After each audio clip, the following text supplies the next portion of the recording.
I believe there's a hero in all of us. You have great powers, only some of which you have as yet discovered.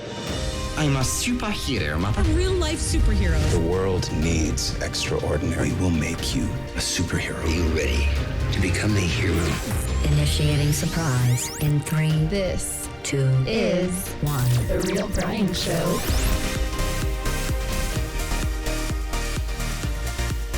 Sick again, dude. Tis the season. Well, in the spirit of giving, I just want to say that I've been going out and coughing on everyone that I can get close to. Merry Christmas. You know, but don't worry. We're going to spread the Christmas cheer to you as well today. Let's just say we've got a lot to talk about. I'm not even entirely sure how we're going to get to all of it. We've got reviews. We've got a December-themed origin. I mean, I literally have no idea how we're going to fit it all in. Is your house on fire, Claude? No, Bethany, those are Christmas lights. Don't throw me down, Claude. I'll try not to, Aunt Bethany. Let's rock it.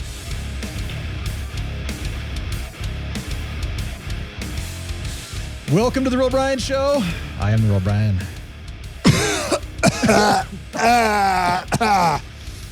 I'm Captain Influence. Dude, I'm dude. trying to spread the Christmas cheer, like you said. Yeah, spreading the Christmas cheer of the Christmas cough. Yeah, just a Christmas cold. Yeah. A little bit of Christmas Omicron, maybe. No vids for me, man. Thankfully, I tested negative for the vids. Although, maybe I tested negative, but maybe I had it. I don't know. I don't know. It's possible, but it sounds like you just had a pretty bad cold, right? Last week? You know, what's interesting is the symptoms were exactly like the vids. So when I tested negative, I was a little surprised, but whatever, man. Yeah, Whatever, man. That was the issue last week. We tried. I'm not kidding. Like, we tried to get here. We tried to do an episode. We tried actually twice to get the episode. Here we go again, Captain. That's right. I'll take the rapist for 1,000, Alex. Well, I had another one actually that day came up on Jeopardy, and I was like, that would have been a good one. I think it was. No, I don't know what it was. Oh, shoot. Fail. Dang it, I was like, it was one of those that it wasn't one of the standard ones, but I went, this is a Sean Connery one waiting to happen. But Don't you hate it when the spotlight's on you and you're like, I was like, no, dang it. Well, no. What I will tell you, Captain, is that the reason we weren't here last week is because I was with your mother. Just in case she everybody told me to knows. say hi to you. Wait. Yes. Well, she already did. What we were going to do, we tried to do the episode last week twice. And both times, I mean, it was miserable. We were both sick. We were both just not in good shape. And so I apologize. Yeah. We tried, and it was just like we both literally contacted each other and were like, this is not going to happen. It's just not going to happen. I was actually a different sick than you, so it was which I can elaborate on later. But you could go into excruciating detail, which I know a lot of people would want to hear about. Not really. Well, I'm kidding. Oh, gosh darn it. Okay, you fine. really should. It would be one of those like we'd lose everybody. It'd be like, I didn't need to know that. It's not that bad, guys. It really isn't that bad. Oh man, no, it's bad. It's think aliens and I'm sorry. What were dude? Hey, I just want to thank you all for being here this year. It's been a lot of fun. No, really though. I thank you for listening. Thank you for watching. Thank you for bearing with us as we've tried to figure out a lot of crazy things. I mean, we're trying to figure out all the video stuff. I'm getting all kinds of advice going this direction. Try this strategy. Try this. Try that. I don't know what to do. I mean, I am no expert at any of this stuff. I'm just trying to have fun and have a good time and give you guys a good time and have a good. I'm trying to give you guys a good time. We do that all the time, right, Captain Influence? Yeah. Yeah, we wallow in good times, Brian. Yeah, I mean, come on. That's our lives are so easy, honestly. Yeah. And we just want to spread that ease. That's all. Just spread the ease. You know what we want to do to you? We just want you to sit back and just relax while we do it to you in your eardrums. Anyway, but what I was trying to say, the most important thing here is thank you so much for being a part of the show. And thank you for those of you who have supported the show over the years too. It's been amazing. It is that time of year. It's that end of year thing where, things are crazy. But so think about this. If you're looking for a little bit of a year-end cheer to spread, a little Christmas cheer, we could definitely use your support on Patreon or Buy Me a Coffee. Patreon's that monthly thing. Buy Me a Coffee is that one-time thing. And it's not literally buying me a coffee. That is just the name of the organization that you go through. It's a one-time gift that you can give versus Patreon is like a monthly thing that you can do for, $1 a month or $10,000 a month. It's totally up to you. But anywhere in between. Or higher. I'm not going to say no to that. But I gotta say though, it has been tough. It has been a tough year for everybody. It's not just me. In fact, I'm blown away, Captain, how many people I've talked to that are entrepreneurs, and businesses stopped spending, especially in the marketing budgets and in other things this year. Interesting. The COVID effect kind of hit a lot of people. I'm hoping it rebounds, but there are a lot of entrepreneurs that are struggling right now. For those of you, nobody wants to hear this, but for those of you who don't know, this podcast comes out of our pockets. It is a lot of money. It's a lot of time. It's a lot of effort. What? You're like, ow, it hurts, man. It hurts. It's true though. It does. We basically count on a little bit of help from you guys to help offset some of these costs. It doesn't cover them. So if anyone has any ability financially whatsoever to consider out on Patreon or buy me a coffee or whatever, that'd be amazing right now. It would really help to keep this show going. We're trying to keep this show going, like really trying to keep it going. But logistics and money definitely are finite. And so it is what it is. So I'm just throwing that one out. Go to patreon.com/The Real Brian, or is it Real Brian Show? I should probably know that. Real Brian Show. You haven't mentioned it for a while. Yeah. It's Patreon. I know. See, I don't like to ask for this kind of stuff. It's patreon.com/Real Brian Show. The links are going to be in the show notes. Just regardless, go there. Buy Me a Coffee is buymeacoffee.com/I am the Real Brian. So if you want to go to that, but again, the links are going to be below in the show notes. If you're watching, they're below. You can see everything. It's easy to do. And of course, it's legit too. So, you're actually this is why we use these. It goes through a company. We don't know anything about your credit card details or anything. I don't want to know, so just throwing that out, but please consider it. I know many of you have said, oh yeah, I'm going to do that. Now would be the time. I'm just saying, just trust me when I say that. We're asking, but Captain, you went on a trip. Dude, I went on a 2-night and 1-day trip from Iowa to Colorado again. It sounds like a horror story, like a horror movie. 20 hours round trip driving. I'd like to drive too. I don't like to fly. And I went back to only to see my ex-roommate from Australia. He came back with his family. He was in town that one day. And so I came back on a Friday. I spent Saturday with the guy and a bunch of our friends from back in the day and went home Sunday. It was well worth the trip, Brian. I'm so glad I made the trip. It was so awesome to see him again. I haven't seen him for 7 years since he got married. And that's usually I can't wait. Yeah, I can't wait to. Yeah, people get married and they disappear. He disappeared across the world, right? Oh, so, yeah. Okay. And that's right. And he married an Australian, and he's exactly. So now he's an expat. He's an American. Okay, he's expat, an Australian cool. citizen. Yeah, nice. And they got 2 kids, beautiful kids. Nice. And we had a really good time. And good. I have to say though, Brian, I dodged whatever you got. That's good. I dodged it because on Saturday early afternoon, I texted you and said, hey, dude, I think I'm free for lunch. Do you want to have lunch together? I wasn't contagious then, though.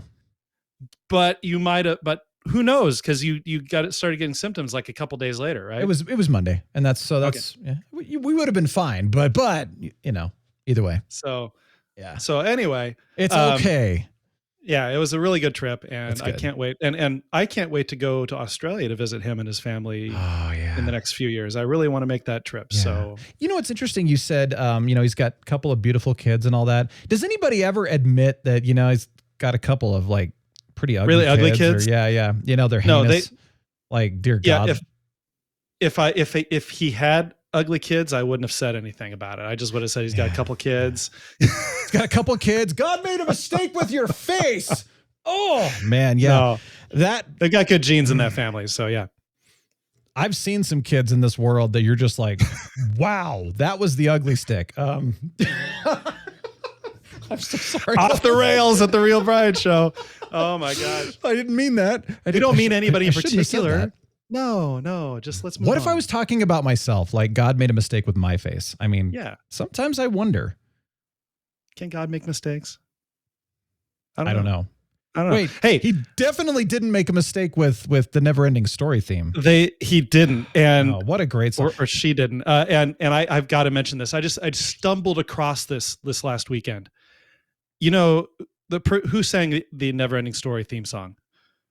It was some Limahl. dude, Limahl. believe it or not, named Limahl. I actually knew the name, and the only reason I knew the name is because we looked it up once, because I said, is this a guy or a girl? Because I wasn't sure, because it's got such an intensely high voice. Oh, no, it's just... It's like borderline alto. The dude, in if you didn't know any better, you would swear there's a woman singing that song. Yeah, anyway, absolutely. Yeah. So, but Limahl, the dude who sounds like a chick who sang the Neverending Story theme song was also, get this, the lead singer of 80s rock band Kaja Gugu. Wait, what? Yeah, which, if you'll recall, song? Like that was the actual... No way. That's him. And if you'll recall, Kaja Gugu's Too Shy song was my number one in the 80s song. Well, it's one of your favorite songs of all time. Yeah. So I was just mind blown when I saw that. I didn't know that. Really? I just assumed he was some Indian singer who got famous for one song. Yeah. Because Limahl sounds kind of Indian. I really, all my life, for 40 years, or however long it's been since Neverending Story came out, or I figured out it was this a dude who sang that song. All those years, all those decades, I thought, I had no idea that it was the lead singer of Kaja Gugu. He was a British guy. So that's amazing. Honestly, I thought that he was a one-hit wonder with the Neverending Story. By the way, if you've never heard of the Neverending Story, go watch it. It is, wow. That is a geniusly cheesy 80s movie with incredible imagination. One of the best imaginative movies I think I've ever seen. Yeah, it holds a very strong place in the hearts of our generation, at least. Oh yeah, that's so good, dude. So that's so interesting. The lead singer of Kaja Gugu, I had no idea. Yeah, and well, technically, Kaja Gugu was like a 2-hit wonder. So they had one 3-hit super hit. wonder. So he's like a 3-hit wonder. I don't even know their other song besides Too Shy. That's the and only I think I've only heard it a couple times. So yeah. Okay, so really, it's a one-hit wonder with a. It's called a 2-hit wonder. Okay, well, we will give him the benefit of the doubt. Oh my gosh! Hey, Too Shy. Yeah, Kaja Gugu. Your lead singer was beaten with an ugly. No, I'm just kidding. Actually, what's funny? I saw him in the picture. Actually, I was like, yeah, he's a good-looking dude. So there you go. There you go, Brian. He was a good-looking dude. Okay, let's move on. He's a good-looking dude. Yeah. Let's move on. You know what I want to mention though, Captain? Let's talk about this first. First of all, because this is the kind of thing that shocks me a little bit. Kind of like the lead singer of Kaja Gugu singing the Neverending Story. And that would be the movie Cocaine Bear. Okay, let's discuss this. First of all, I heard about this movie coming out and everyone's like, oh my gosh, you've got to watch this trailer. And then 7 Blue 7 brought it up. Some other people brought it up and I thought, okay, we need to watch this trailer. And I mean, people are like, this is freaking hilarious. This is going to be one of the funniest movies ever made. I watched the trailer. And then I sent it to you and I said, go watch the trailer. Captain, what was your reaction, first of all? It reminded me of Sharknado. When I saw Cocaine Bear, by the way, the preview actually looks pretty funny. Yeah. I don't think I'll see it because it's just not my bag, but it looks. Behave. Yeah, I say that a lot, don't I? Honestly, it reminded me of what kind of the same dumb as Sharknado. Let's throw a few $1 million at a movie that is completely ridiculous and let's see who bites. Basically, is what it looks like. So, yeah, but it's about a bear that gets addicted to cocaine, right? Yep, and then goes on a rampage and slaughters a bunch of people. Bear. Yeah, it's literally like a horror comedy. It is Sharknado. I mean, that's exactly what I thought of too when I watched the trailer. I was like, this is totally a Sharknado. The 100%. Question is going to be this, because the first Sharknado movie, I think they were trying to be pretty serious. And then clearly it was like, no, they weren't. No, they were. I mean, they were trying to make it a relatively serious movie. And because of the budget and other things like that, people were laughing at it and they went, oh. And so then from then on out, it was like, let's just have fun and turn it into this like phenomenon thing. But no, the very first one, they weren't trying to make a mockery of themselves. And that's really weird. No, but that's what's funny about it is that it kind of turned into that. And so you got to wonder, is this going to go down that path too? And then it's going to be like Cocaine Bear 2, 3, 8. Yeah, I think Cocaine Bear is maybe a franchise waiting to happen. Well, yeah, you're right. But maybe I should equate Cocaine Bear more to like Snakes on a Plane. Because Sharknado, from the get-go, it's a tornado with sharks flying around in it, right? It's amazing, dude. Well, It's amazing. that's just as dumb gets. Oh, I know, but whereas it's amazing. a cocaine bear you can see cocaine bear being funny, like. Yeah. Well, but I mean, Sharknado's hilarious, dude. If you actually watch them, they're freaking hilarious. They're bad, but they're funny. So here's the funny thing about cocaine. First of all, my reaction was like, are we serious about this? Like, this is where humanity has gone. That was my first reaction. I wish I would have filmed that, like watching that and going, but sorry, I didn't. Your reaction. That's right. That would have been really funny. Yeah. Mm-hmm. I probably would have been a little meaner than I should have been on that one, because I was like, wow, we've really devolved. But I look at it now as like, yes, we have an opportunity here, and a great opportunity for Disney to buy the rights to it after the 7th movie, and then wokeify it or anything like that. So then it wouldn't be Cocaine Bear anymore. It might be like, Skittles Bear or something like that, and turn it into something cute for kids eventually, But that would be my thought. Yeah, exactly. Skittles Bear for kids. It would be kind of like Care Bears meets like Charlie the Unicorn or something. Now I really want Skittles, Brian. Sorry, man. Wow. So Cocaine Bear is a true story. It's based on a true story. Did you know that? No, and neither do you. Yes, I do. I do know that. And so, no, trust me, I looked it up. I actually know. Yes, I did. And so that's what I'm saying. I thought you were just pulling my chain again, because it's easy to do. I love that. No, and neither do you, so shut up. What was that from? That was an 80s movie. Oh, dang it. That's going to come to me. It's one of those random movie quotes. Oh, Star Trek 4. Yep. He's like, did you see that? No, and neither did you, so shut up. It was the two garbage men when they saw like the thing landing. It was when the bird of prey landed cloaked. Wow, dude. Wow, that was coming from out of the archives, man. What a pull. All right, so this is why I'm a movie genius. So no kidding. I looked this up. It's inspired by a true story. And I was like, there's no way this is true. I want to look it up too, really badly. So I'm going to give you the truth. Recording, I'm going to look at I'm going to give you the truth of this first of all. So, okay, where the story begins and stops, that is similar, is that a bear in 1985 did actually ingest high amounts of cocaine. It did. It got addicted to the cocaine, and then it died. Oh wait, but there's an additional truth to it. The cocaine was dropped out of a plane by a drug smuggler, which you do see this in the preview, by the way. He's dropping we don't know anything about the guy in the actual movie, but he was a drug smuggler. He was dropping it out of the plane. The bear got it, ingested it, and then the bear died of a drug overdose. That is the real true story from 1985, and that's what this movie is based on. So there you go. That's the truth. Now, the bear going on a blood rampage and murdering a bunch of people while still alive. To get more cocaine. Yeah. That is completely made up. So the rest of it's, but isn't that interesting? Is at first I thought, well, this actually kind of happened, but that is really interesting. I'm, in the context that you presented, I'm not terribly surprised now, but no, that makes sense. That does make sense now. So I apologize for doubting you, Brian. I mean, I'm offended. Yeah, I'm very offended. But I know you'll get over it though. You know what would satisfy this offense though is if we talked about an origin, because I think it's time, right? It's a December origin time. I know next week I'm excited. And we should mention before you go into that origin is that we are going to do an episode next week, which will come out, of course, Friday, December 23rd. And then as of right now, we're planning to take the last week of December off, not do an episode at all. That may change, but plan on not having an episode. And I know next week we've got kind of a very special origin, very Christmassy one. That's a really cool story. But this one's a very December-y one, which we wanted to talk about last week. And so I'm excited, man. Give it to us. Yeah. So it's one that most people aren't going to have, many people will not have heard of. Except from if you're a fan of Ellie Goulding, in which case then you've heard the name of the song. But other than that. Okay. Well, yeah. So Halcyon days.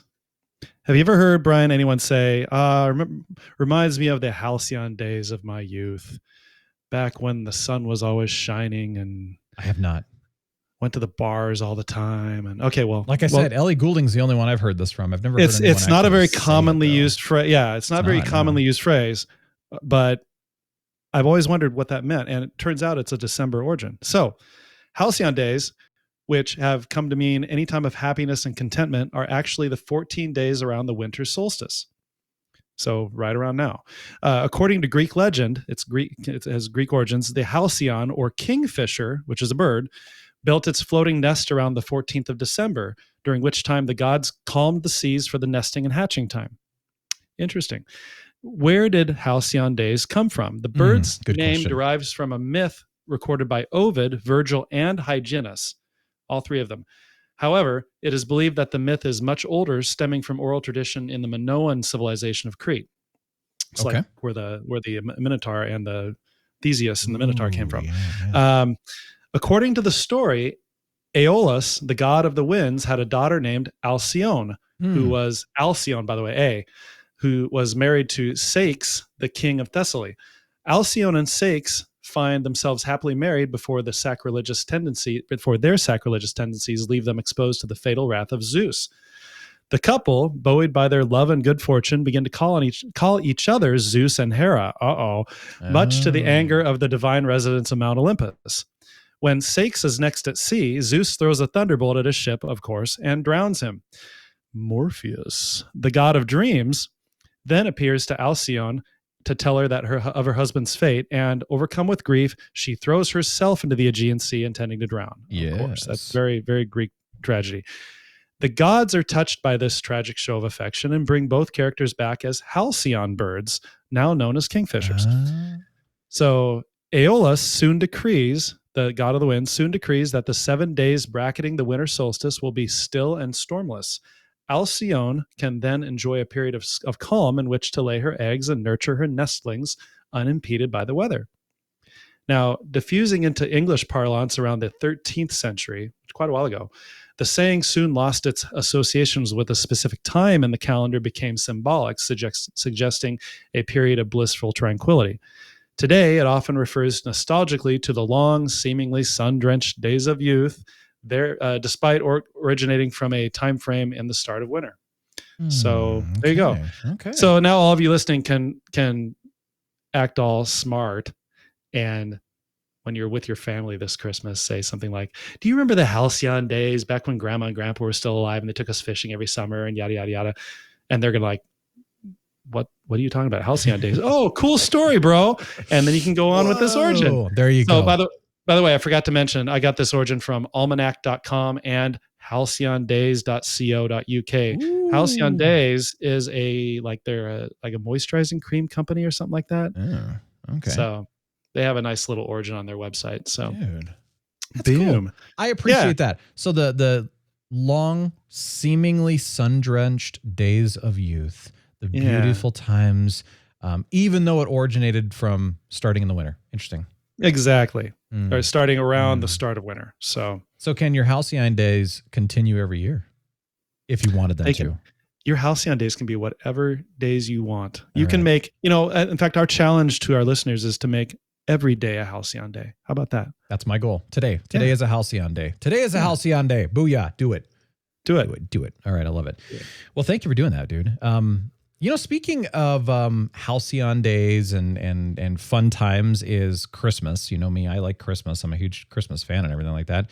I mentioned that the North Pole loves to throw up in this place. Last year we titled an episode, "The North Pole Threw Up in Here." Well, it happened again, and here we are. As you can see, the North Pole threw up in here. It's so funny. I get on videos, Captain, and people are like, "Oh my gosh, like you have so I just want to go have like hot chocolate and nibble on a candy cane." Or they didn't say nibble, they said suck on a candy cane, which I'm sure they did. Yeah. Anyway, so I was just like, dude, here it is. The North Pole threw up in here. Now this is just one small representation of what has actually occurred in our place. It is out of control. It's fun, man. I love it. But anyway, I wanted to say that, yes, things are Christmassy, which is great. I finished the eggnog. We need more. I'm going to be making some cider this week, Captain, because I need some. I need more cider. Yes. I need it too. And you know what kind of sucks is that because of being sick, we've not done enough Christmas light tours. In fact, I think we've only really ever seen a couple houses so far. I'm feeling a little deficient in that, so I'm definitely going to need to get more Christmas light tours in my life, starting tonight, maybe tomorrow night, something like that. Get that going. But I got to say this, Captain, and this frustrates me. We've had a lot of Christmas traditions over the years, some very special ones. And I've noticed that, and in fact, some of them have been doing since college, which is a while now, And they're not happening anymore. A lot of these organizations that have put these on over the years have stopped doing them. I don't know why. They don't tell you. But it's like they just keep going away and they keep going away. And so eventually you're just like, this kind of sucks. I mean, and you're looking for other, well, okay, who else is doing Christmas traditions? I'm not finding a lot. It's like a lot of people just keep doing away with them.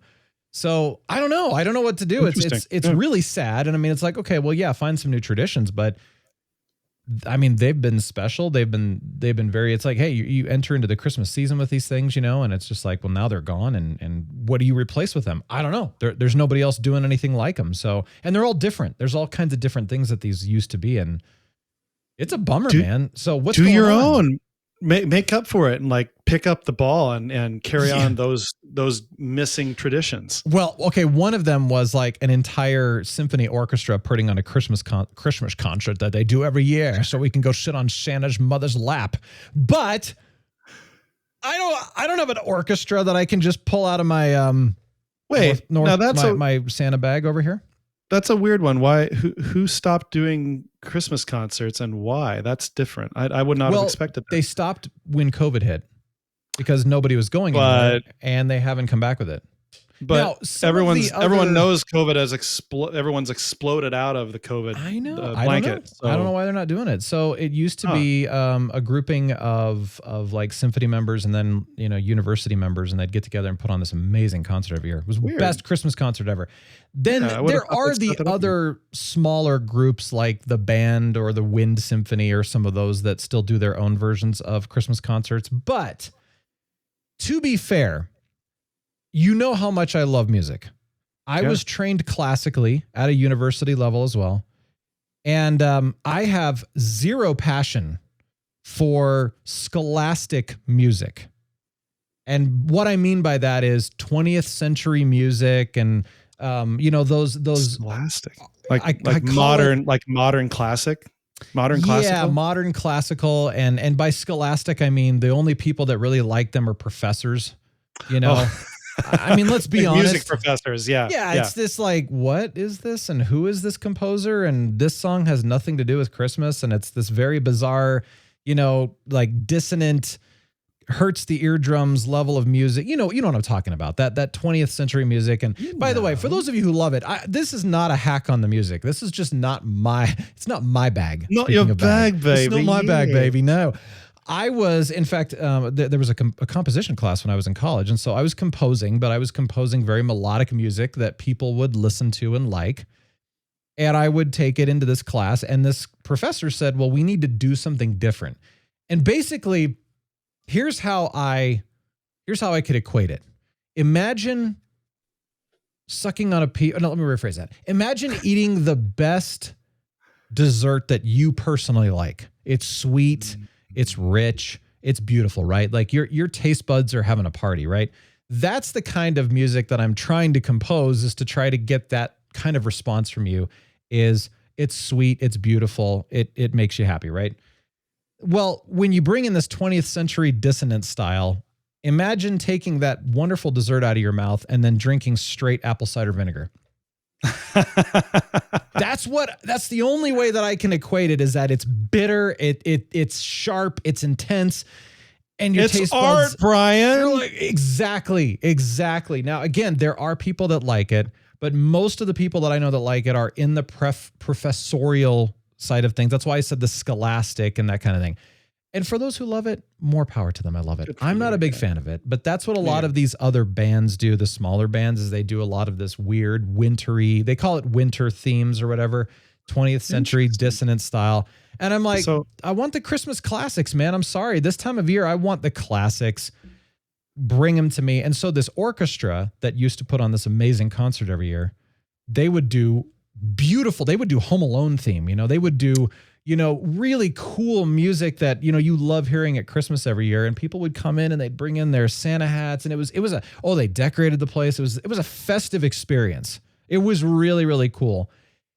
and they took it away. So- and so you just don't get that kind of thing anymore. It's kind of, so I can't recreate that. I don't have an orchestra. No, of course you can't. The stuff you're describing, it's not like remember back in the mid '80s when Mannheim Steamroller exploded out on the scene, and then they had this new take on Christmas songs. Yeah. You know that crap. I don't like. So it's not that, is it? It's more like they're just doing completely different stuff, right? It's not even Is that what you're Christmas talking music. Okay, it's just winter. It's themed. winter music. Okay. Someone writes a dissonant 20th century piece and slaps a wintry name on it.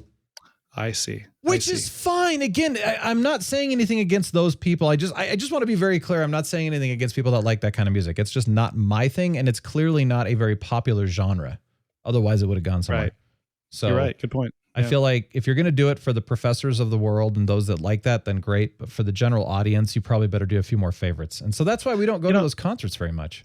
I wonder if a couple hundred years ago or whenever the main Christmas, the Christmas carols that we all know and love, that we've all grown up with, when those were brand new, was there any pushback against those? I got to wonder. Like what if the stuff we hate right now is a few hundred years from now is like the new classics? Well, what's interesting to me is that back then it's like, you think about somebody was talking about Oh Holy Night, and that wasn't even written until the 1800s. And so you think, wow, I didn't realize it was that new. And then there was another song that was written in Rudolph. We think about Rudolph. That was written in the 1930s.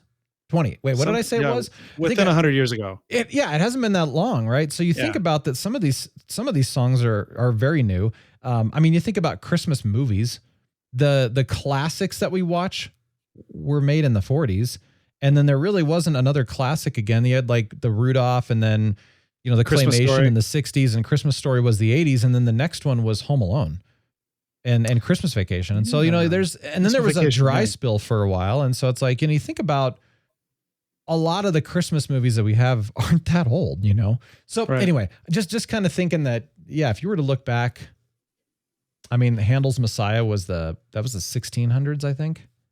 I want to say. I should know that, but I don't. I don't remember when Handel was alive. I barely remember when Mozart was alive. So, 17. I just know it was a few hundred. 1791. Yeah, a few hundred years. Okay, good. I'm glad. I studied. That was Mozart. That was a nice pull, Brian. I studied Mozart. I was kind of weird. I was a big fan. Speaking of Mozart, one thing I loved that he said in the movie Amadeus, which may or may not have been true, but I'm going to say it anyway. He said, "I write music that people want to hear and like.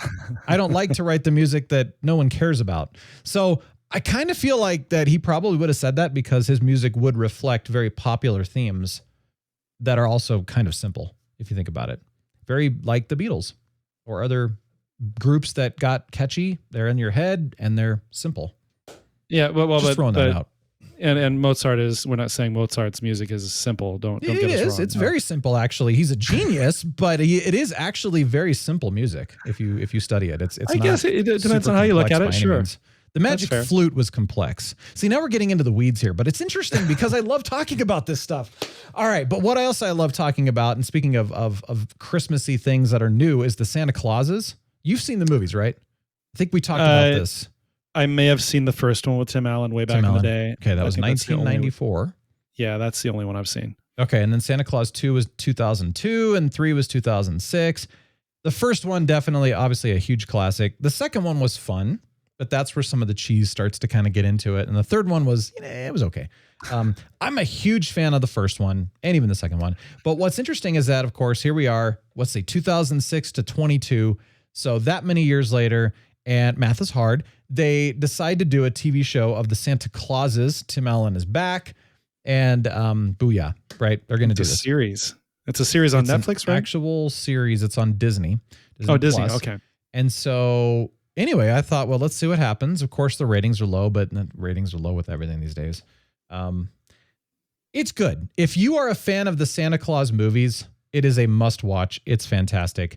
I've made it through episode 4 now, and the 6th episode I think would have aired this week, and I think that's it. Just 6 episodes is what they were going to do, which is kind of disappointing. I wish, okay, come back for a season 2 next year because this is kind of fun. Yeah, but do it year by year. Yeah, yeah. I'll tell you this: the first episode, there were some definite Disney influenced moments, And let's just say that the North Pole got woke, the elves got woke, and I was just like, why did you have to kill the magic of Christmas?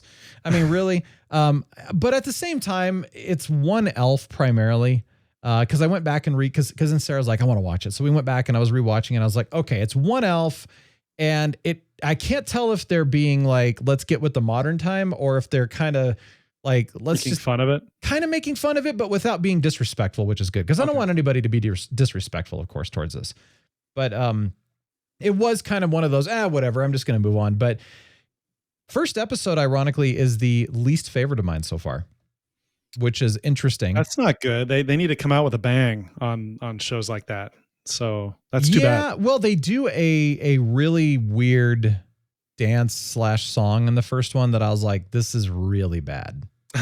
It's not even like, oh, that's cute for kids. It's like, that's really bad, guys. Like Teletubbies bad.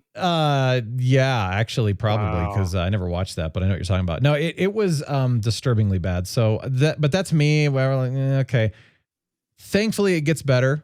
That's all I'm gonna say. It is more fun after that, and it starts to get into a very fascinating story. And you start to pull together a lot of the beauty from the first movie, especially the first movie. They also pull together some stuff from the second and the third movie. They did keep the continuity correct, which is great.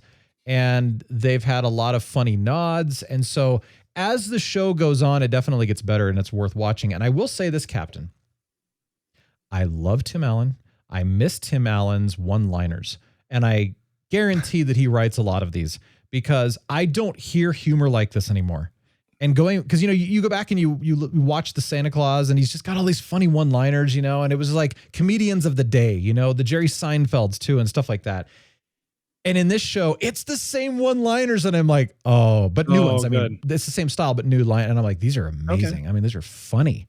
A lot of puns, a lot of good things. So once I got past that first episode, I got to tell you, I'm loving the show. I'm hooked. And I think it's a total must-watch if you're a Santa Claus franchise fan. And I don't think Disney killed it, surprisingly. Well, were you going to talk about that Violent Night trailer that we were going to watch as well? Oh, yeah, we were going to get into that, movies. Dude. Yeah, you're right. Thank you for bringing that up. So Violent Night, we saw this in the theater, not the movie, but the trailer. Right. And a friend of ours leaned over and he goes, ooh, I don't know about that one. And I said, I kind of want to go see it. And he's like, oh, that surprises me. And I'm like, no, really. What did you think of the trailer though? I love David Harbour and I love John Leguizamo a lot because, he's from back in the day and I just appreciate everything he's in. But seeing this trailer made me a little embarrassed for humanity. I'm sorry. It's Die Hard with Santa Claus. It was a little more embarrassing than Cocaine Bear. Oh, really? I don't know. Maybe I was in a weird mood when I saw the trailer, but it's Die Hard with Santa Claus. Yeah, which is cool. It's interesting. I honestly think that my opinion was based on the mood I was in that night. I must have been a little off when I watched that trailer. Yeah. So I'm thinking that now that I'm thinking about it again, I'm thinking that I probably would find it to be enjoyable on some level. But my initial reaction was embarrassment. So what about you? Well, my initial reaction was, yeah, this is awesome. I want to go see it. But here's the thing. So I saw The Fat Man with Mel Gibson, and that was bloody. That came out in 2020, I think. So it was, that's also like, it's more than Die Hard meets Santa Claus. It's pretty intense. It's like, interesting. I'm not even entirely sure. Yeah, if you want a very violent Christmas movie with Santa Claus, that is it right there. The Fat Man. Interesting. It's fascinating.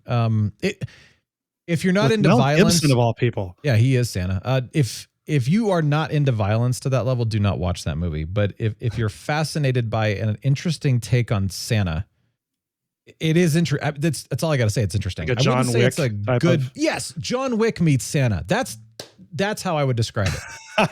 Yes, thank you. Sweet. But Die Hard meets Santa Claus. By the way, if you don't know who David Harbour is, Stranger Things. Stranger Things, yeah. What is his name? Cop. Totally spacing his name. I don't remember names. I don't care. The sheriff. Oh my God. The sheriff from I'm terrible with his Stranger names Things, too. David Harbour. I've moved on from Stranger Things. Like we're way beyond Stranger Things. Yeah. Yeah. Although Anyway, I can't wait for the next season. Yeah. Die Hard was saying, I went back and watched that trailer again, though, for Violent Night. And I'm like, I'm totally going to watch this. I may not go to the theater and see it, but I'm totally going to watch it. So, yeah, I'll probably watch it eventually. Yeah. All right. One thing I wanted to just, I know we have talked about this so much. But We've mentioned it frequently. Yes. Well, yes. Like we've mentioned it in probably 10 episodes, but I want to make sure that we wrap this because there's a couple things that I know you wanted to say and I wanted to say, but Andor finished. We wanted to talk about this last week. Andor finished 2 weeks ago. Yeah. And I was so excited to just say, okay.